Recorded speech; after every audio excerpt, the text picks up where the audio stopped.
માતા કી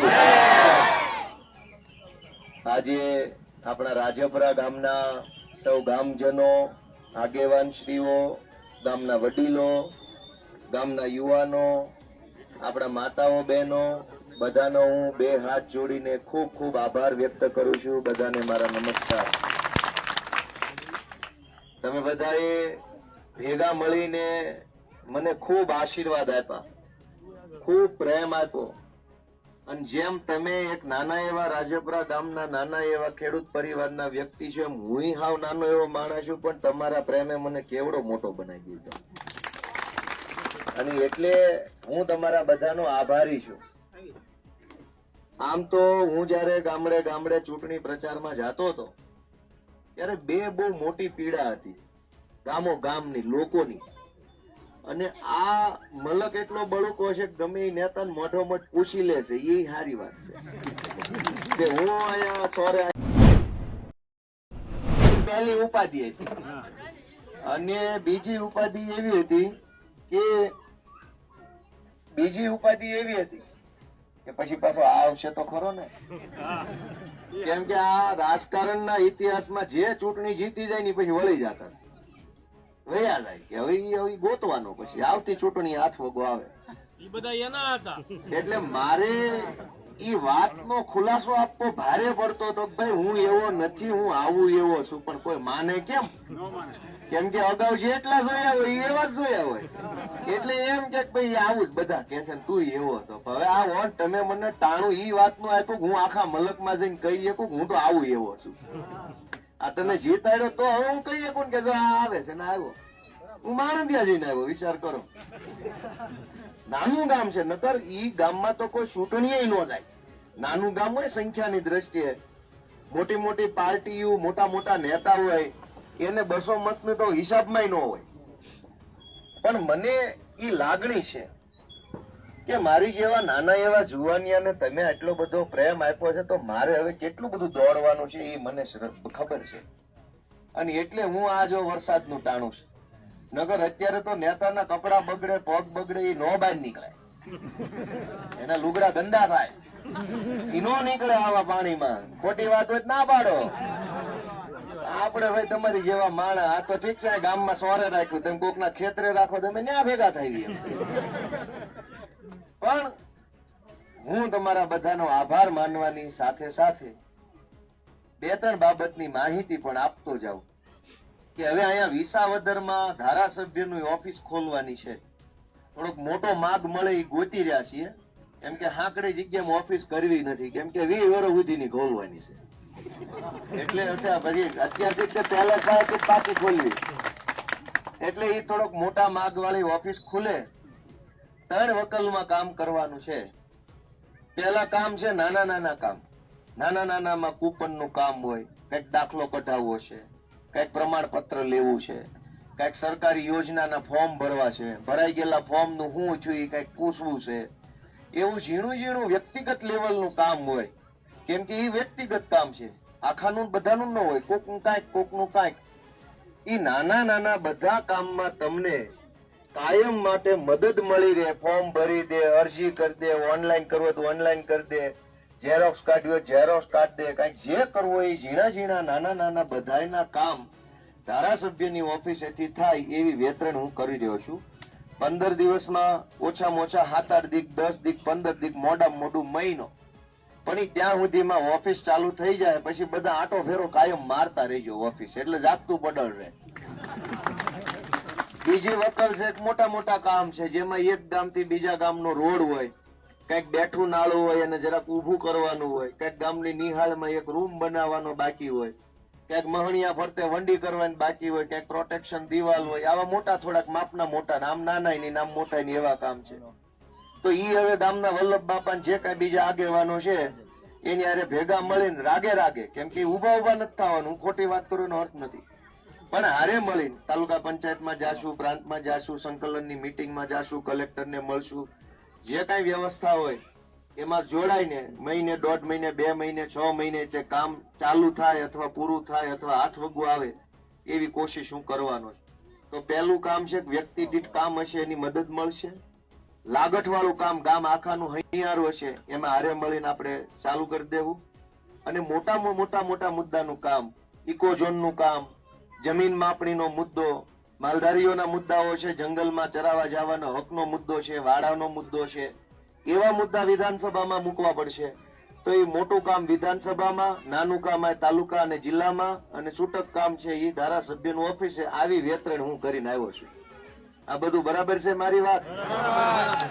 હવે એમાં તમારે બધાએ મને ટેકો રાખવાનો છે, કેમ કે આપણે જયારે મોટું કામ કરવું હોય ત્યારે બધાને જરૂર પડે, અને હવે હારે રે તો સારું થાય, રૂડું થાય. મારો એક નિયમ છે કે હું અહીંયા ધારાસભ્ય રહું ત્યાં સુધી જે માણા મને મળશે એને મારે નાચ નથી પૂછવાની, અને ક્યાં મત આપો છો, કઈ પાર્ટીમાં છે એ નથી પૂછવાની. મારો નિયમ છે. તમે હું કામ લઈને આવ્યા જેટલી જ વાત કરવાની છે, જે નાચના હોય. આપણે કઈ એવી ચર્ચામાં પડવું નથી કયા નાચના છો, કઈ પાર્ટીમાં હતા, તમારા ગામે ક્યાં મત આપ્યા, એ કોઈ હિસાબ કિતાબ કરવો નથી. પ્રેમનો હિસાબ ન હોય.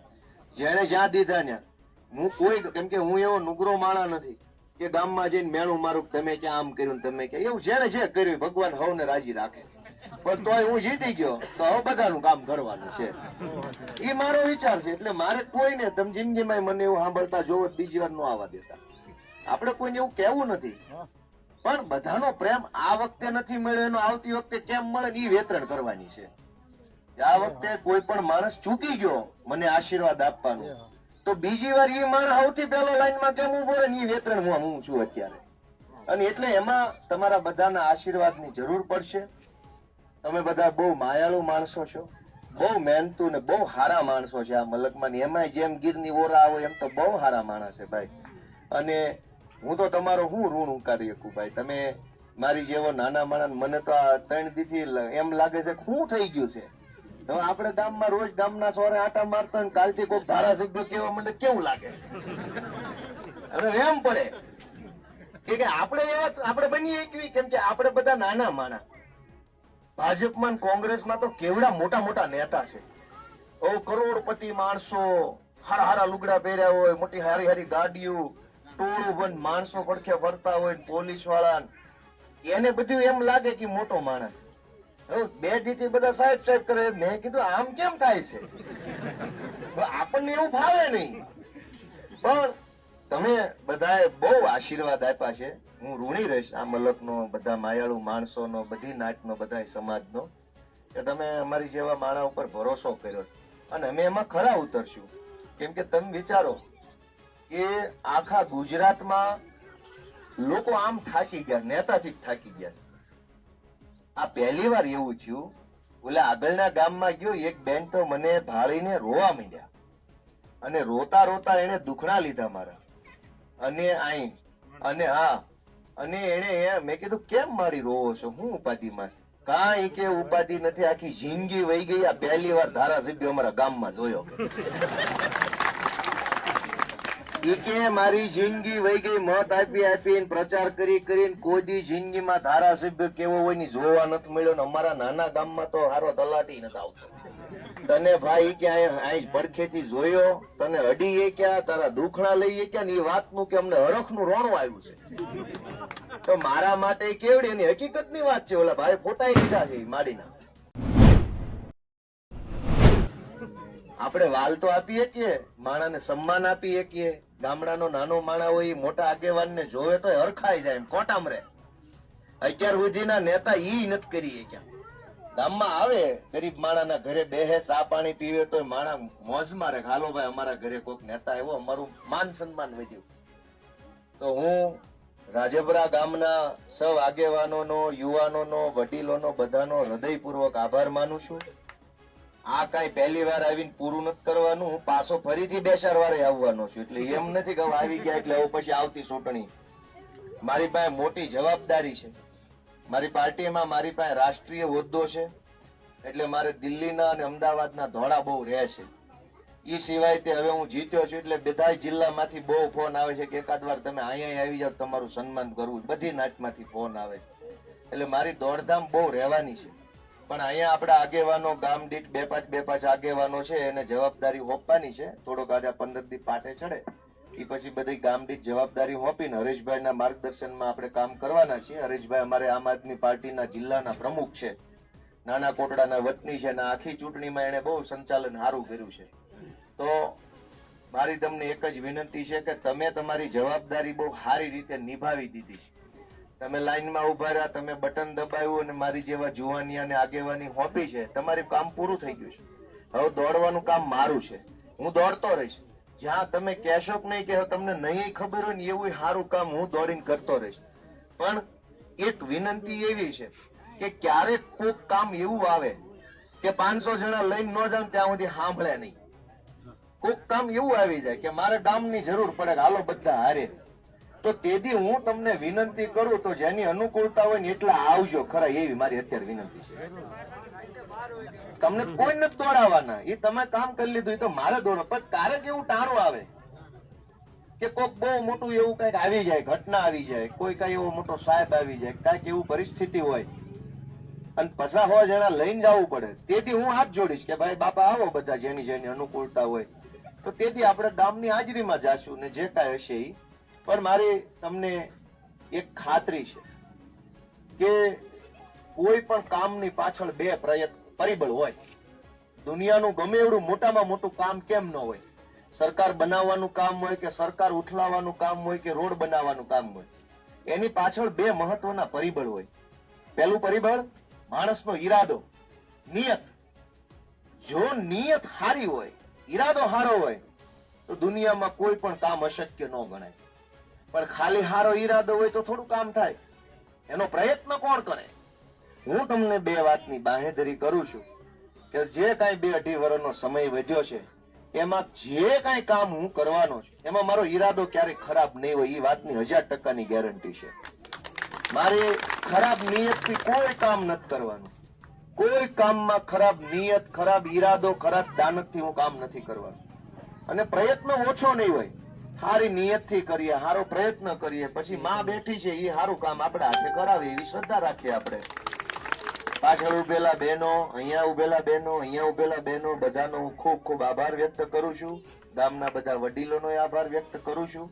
તમે બધા આટલું માન સન્માન આપ્યું એ બદલ હું ઋણી છું બધાનો. પાછો ગામમાં ફરીથી થોડુંક ટાણું લઈને આવીશ, ત્યારે પાછો ફરીથી મળશું. અને હવે હું આવતો જાતો રહીશ અહીંયાથી, એવું કઈ નથી. ત્યાં સુધી હું બધાની રજા લઉં છું. આ ગામમાં છોકરા મને બહુ જાજા દેખાય છે, કેટલા છોકરા ચારે બાજુ. અને સારું છે ને, ભવિષ્ય છે, ભારતનું ભવિષ્ય છે. ભારત નહીં એટલે સારી વાત કહેવાય. એટલા છોકરા આપણી પાસે હોય સારી વાત છે, મૂડી છે. આ ગામ મોટું થાય મૂડી છે આપડી. અને એટલે બધાનો ખૂબ ખૂબ આભાર. તમે બધા આવ્યા, બધાને મારા રામ રામ, જય માતાજી, જય શ્રી કૃષ્ણ.